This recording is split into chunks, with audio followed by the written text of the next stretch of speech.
The story of business, your job as a business owner or a rental property owner is to solve problems and to have systems in place that solve problems. And one of those problems you're going to run into is tenant issues. So I'm going to give you a few tactics here to operate in what is a tenant-friendly state.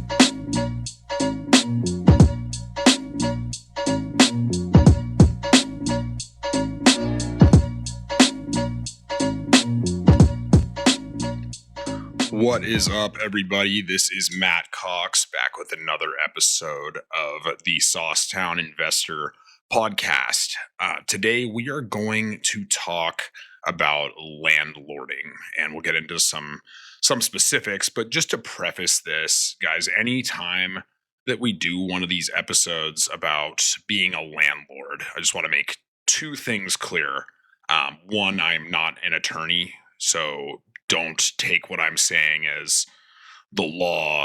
I mean, I think it's the law. Obviously, we operate on the up and up, but let me be simple. This is nothing I'm telling you is legal advice. The second piece is that we're recording these under the assumption that you want to self-manage. A lot of people just hand their property to property management, and frankly, I'm never going to tell you that that's a bad idea. There's times where I certainly think about doing it.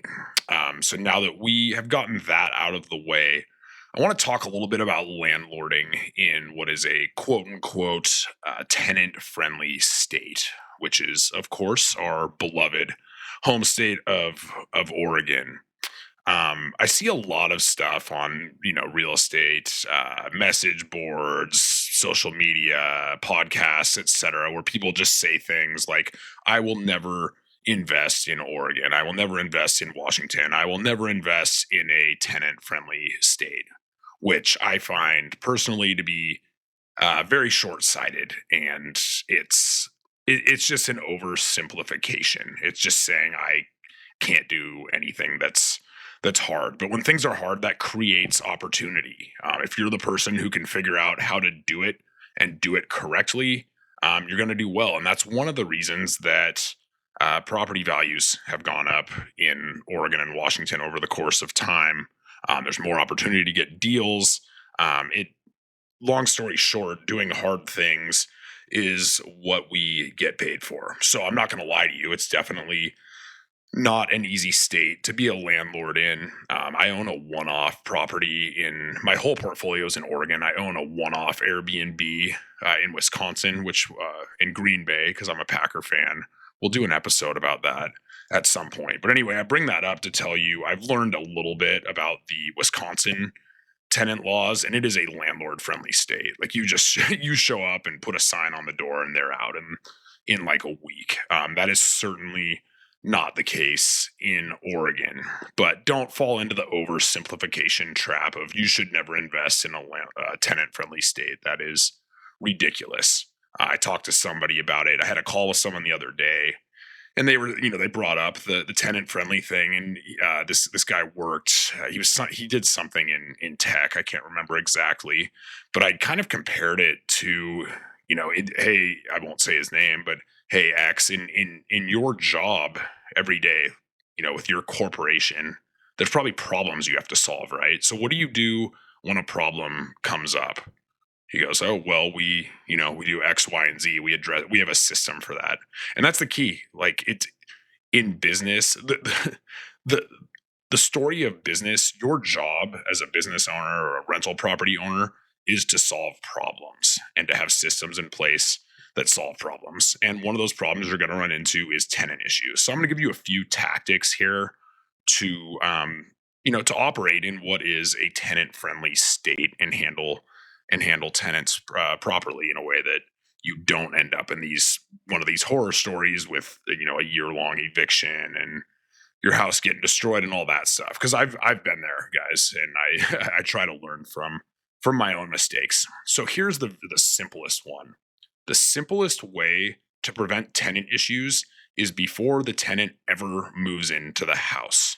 Okay, in Oregon, once they're in your house, they more or less own you. And we'll get into, yes, you can evict them. There's ways to do it.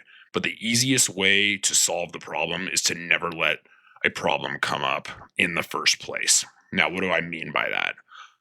You need to have a tenant screening system before you move someone into one of your rental properties. Let me say that again. You need to screen tenants. I know that sounds simple and might sound ridiculous to think that people wouldn't do that, but lots of landlords don't screen tenants. Tenant responds to an ad or shows up or whatever the case may be. They have a security deposit and the first month's rent, and they sign a lease and they get the keys. This will burn you, guys. Do not ever do that. You need to have a formal screening process. Obviously, follow all fair housing laws and things like that. You need to treat everyone the same. You can't pick and choose who you rent to based on anything other than the allowable factors, which are generally speaking, you want to screen for credit, you want to screen for income, and you want to screen for rental history as well. Hey guys, we're taking a quick break, but before we get back into it, if you're enjoying this episode, make sure to like, share, and subscribe. It really helps us to keep bringing you more valuable content. And if you're on Apple Podcasts or Spotify, don't forget to leave a review, please. It makes a huge difference. All right, let's get back to it. It's a simple rule is people's past behavior is going to be an indicator of their future behavior. Can people change? Yes, they definitely can. But as a general rule, you have to be robotic with this stuff. You can't make one-off exceptions, A, because it's illegal, but B, because it will, you get your heart involved and want to be nice to people and move people in to help them out, and you get burned. I've done it before. So trust me on this one. So have a standard for credit rating. I usually do, I shouldn't say usually, we do 600. That's a no questions asked. That's a decent credit rating. Credit's a great thing to look at because it's a score that basically just tells you, does this person have a history of paying people or organizations or credit cards or mortgages or home or car loans, whatever. Does this person have a history of paying people back? Odds are it's not perfect, but if they've paid everyone back in the past, they're probably going to pay you for their rent. Second one is the income. The standard is the adults in the house should make 3 times the rent. So if your rent's $2,000, household income should be $6,000.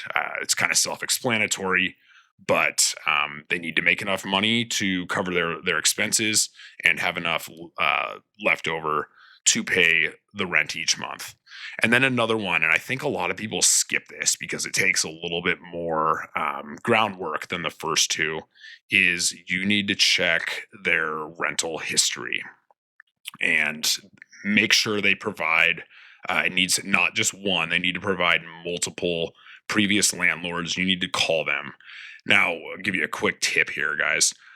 What some people will do is they will, if they have a shitty rental history and they know it, they will put like a friend or family member on there and have them pose as a landlord. And so what I do with these people, or what I should say, what my team does with these people, is they will call, and as soon as the person picks up the phone, they go, "Hey, how's it going? I was looking at renting, possibly applying to rent one of your units." And if it's a legitimate company or person that owns rentals, they'll go, "Oh, okay, which unit?"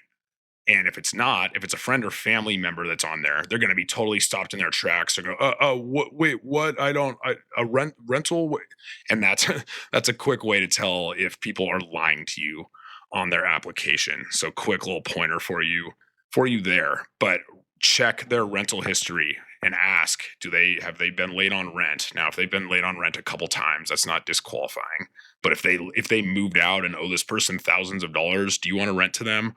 Or, part two, if they've destroyed this person's house and left thousands of dollars in damage or left a bunch of trash behind, do you want to rent to this person? No, I do not think that you do. So that's part one. The easiest way to prevent problems, or the easiest, I should say, the easiest way to deal with problems is to stop them from happening in the first place. And that's to make sure you move people into your house who have a history of being good renters. And the second part of that is that they need to have something to lose. Okay. A person who has 400 credit doesn't care if you come after them after they move out. Oh, my 400 credit went down to 395. Who cares? Or, somebody who has $0 in the bank, you sue them for 10 grand. My attorney calls this being judgment proof. If you have nothing to your name, you can't be heard. You can't be touched. So you go, and he's told me, I've had this happen with tenants. Somebody moves out, they leave $8,000 worth of damage. He goes, "Hey Matt, you can pay me $5,000 to file a lawsuit. You'll probably win. This renter will owe you $10,000, and then you got to go try to collect it from the $0 or negative dollars they have to their name." So people with nothing to lose, they're pretty much bulletproof, or as I said, judgment proof in this case. Once they're in the house, you need everything about this needs to be very robotic. The second you start being nice, and guys, I hate saying this, like I don't like to go through life expecting the worst from people. I like to see the good side of people. I think generally in relationships and in your life, that's the best way to go through life is seeing the good side in people and waiting for them to prove different. Unfortunately, in this game, in this real estate rental business, it is a terrible business strategy. You need to be robotic. So that means once they're moved in, you need to have a system, okay? On the 8th of the month or whatever the date is, usually it's the 8th. If they haven't paid rent, a notice of unpaid rent with 10 days to 10-day notice needs to go out. Then on the 18th, they still haven't paid it. Send it off. Start the eviction. There's no room. I don't want to say there's never room.